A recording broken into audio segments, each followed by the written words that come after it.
आपके अपने चैनल पे। और इस वीडियो में हम लोग डिस्कस करने वाले हैं डी फार्मेसी सेकेंड ईयर का फार्माकोलॉजी सब्जेक्ट, और इसमें हम लोग शुरू करने जा रहे हैं चैप्टर नंबर 2। चैप्टर नंबर 2 में है आपका drug acting on the peripheral nervous system. ठीक है, तो ऐसे ड्रग के बारे में इसमें हम डिस्कस करने वाले हैं जो हमारे पेरिफेरल नर्वस सिस्टम के ऊपर फंक्शन करते हैं। तो पेरिफेरल नर्वस सिस्टम जो है वो हमारे नर्वस सिस्टम का एक पार्ट होता है जो कि हमारे ब्रेन तक सेंसरी और मोटर दोनों तरह के फंक्शंस को करने के लिए रिस्पॉन्सिबल होता है। तो इस वीडियो में हम लोग डिस्कस करने वाले हैं आगे जो है steps involve in the neurohumoral transmission. तो जैसे कि हम जानते हैं कि जैसे हमने फर्स्ट ईयर में एनसीटी के अंदर पढ़ा कि जो न्यूरॉन सेल होते हैं वो एक दूसरे से जुड़े हुए होते हैं, और जो भी मैसेज है या जो भी इंपल्स है उसका ट्रांसमिशन करते हैं एक सेल से दूसरे सेल को, और इस तरह से हमारे ब्रेन तक जो है कोई भी मैसेज पहुंचता है और वहां से रिस्पॉन्स जो है वो फिर आता है।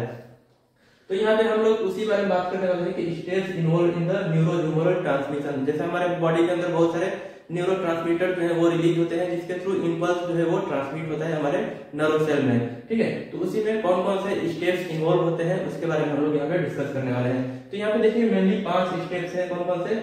Impulse conduction, neurotransmitter release, neurotransmitter binding to the receptors, post junctional activity and termination of the neurotransmitters action. ठीक है, तो इसमें कैसे कैसे जो न्यूरोट्रांसमीटर्स हैं वो अपना फंक्शन करते हैं किसी भी मैसेज को ट्रांसफर करने के लिए एक न्यूरॉन सेल से दूसरे न्यूरॉन सेल को, और इस तरह से जो है कैसे जो है सेंसरी के द्वारा ब्रेन तक मैसेज पहुंचता है और फिर ब्रेन से जो है मोटर के द्वारा जो है किसी ऑर्गन तक जो है कैसे कोई भी मैसेज जो है वो ट्रांसफर होता है, उसके बारे में पूरा यहाँ पे हम लोग डिस्कस करने वाले हैं। तो जैसा कि हम लोग यहाँ पे बात करने वाले हैं न्यूरोह्यूमरल ट्रांसमिशंस के बारे में, और इसमें जो है 5 स्टेप्स इन्वॉल्व है। तो यहाँ पे आप देख सकते हैं एक फिगर है जिसमें ऊपर का जो है वो प्री साइनेप्टिक नर्व एंडिंग्स है और नीचे का जो है पोस्ट साइनेप्टिक नर्व एंडिंग्स है। प्री साइनेप्टिक नर्व एंडिंग्स और नीचे का जो नर्व एंडिंग्स है वो उसको हम बोलते हैं पोस्ट साइनेप्टिक नर्व एंडिंग्स। तो किसी भी इम्पल्स का जो ट्रांसमिशन है वो प्री नर्व एंडिंग से पोस्ट नर्व एंडिंग को ट्रांसफर होता है, और इसके बीच में जो काम करता है उसको हम न्यूरोट्रांसमीटर्स बोलते हैं। तो यहाँ पे आप देख सकते हैं प्री साइनेप्टिक नर्व एंडिंग्स में जो हमारे न्यूरोट्रांसमीटर्स हैं वो स्टेबल फॉर्म में जो है बने हुए हो रहते हैं, और इसके लिए हमारा यहाँ पे 2 आयन काम करता है, पोटेशियम आयन और सोडियम आयन। न्यूरोह्यूमरल ट्रांसमिशन के फर्स्ट स्टेप इम्पल्स कंडक्शन में इसमें होता ये है कि जो पोटेशियम आयन है वो हमारे नर्व एंडिंग से बाहर निकल जाते हैं और सोडियम आयन अंदर आते हैं। इससे नर्व एंडिंग्स में जो है पोलराइजेशन का कंडीशन डेवलप होता है, और पोलराइजेशन होने से जो नर्व एंडिंग्स है उसके अंदर जो है न्यूरोट्रांसमीटर जो है उनका फॉर्मेशन और कंडक्शन जो है होता है। न्यूरोह्यूमरल ट्रांसमिशन के सेकेंड स्टेप में न्यूरोट्रांसमीटर जो है वो रिलीज होते हैं। तो जैसे कि हमने देखा कि प्री साइनेप्टिक्स के अंदर जो है किसी भी जो न्यूरोट्रांसमीटर्स हैं उनका फॉर्मेशन हो गया, कंडक्शन हो गया, और पोलराइजेशन के कारण जो है ये प्री साइनेप्टिक से रिलीज होते हैं। प्री साइनेप्टिक नर्व एंडिंग से जो है जो न्यूरोट्रांसमीटर्स हैं वो क्या होते हैं, पोलराइजेशन के कारण रिलीज हो जाते हैं। प्री साइनेप्टिक नर्व एंडिंग से जो न्यूरोट्रांसमीटर रिलीज होते हैं वो रिलीज होकर के और फिर जो है अपने पोस्ट साइनेप्टिक जो नर्व एंडिंग्स होते हैं उसके ऊपर अपने रिसेप्टर साइट को सर्च करते हैं।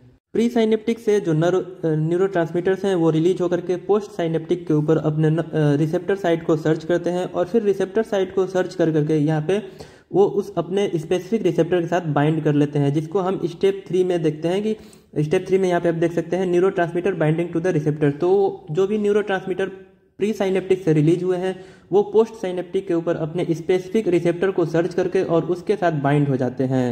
न्यूरोह्यूमरल ट्रांसमिशन में अगला स्टेप होता है पोस्ट जंक्शनल एक्टिविटी। तो जैसे कि न्यूरोट्रांसमीटर जो है वो पोस्ट साइनेप्टिक के रिसेप्टर साइट पे बाइंड हो गए हैं, और बाइंड होने के बाद अपने एक्टिविटी को शो करते हैं, जिसका रिजल्ट ये होता है कि जो भी इम्पल्स है, नर्व इम्पल्स है, वो एक नर्व सेल से दूसरे नर्व सेल को ट्रांसमिट हो जाता है, और इस तरह से कोई भी जो सेंसरी या मोटर के थ्रू जो भी इंफॉर्मेशन है वो एक नर्व सेल के थ्रू जो है ट्रांसमिट होता है। उसके बाद से न्यूरोह्यूमरल ट्रांसमिशन में 5th स्टेप आता है टर्मिनेशन ऑफ द न्यूरोट्रांसमीटर। तो जैसा कि हमने देखा कि एक न्यूरोट्रांसमीटर जो है वो प्री साइनेप्टिक से रिलीज होकर के पोस्ट साइनेप्टिक के साथ बाइंड करके अपने एक्टिविटी को शो कर लिया। एक्टिविटी को खत्म करने के बाद जो न्यूरोट्रांसमीटर है वो वहाँ से टर्मिनेट हो जाता है।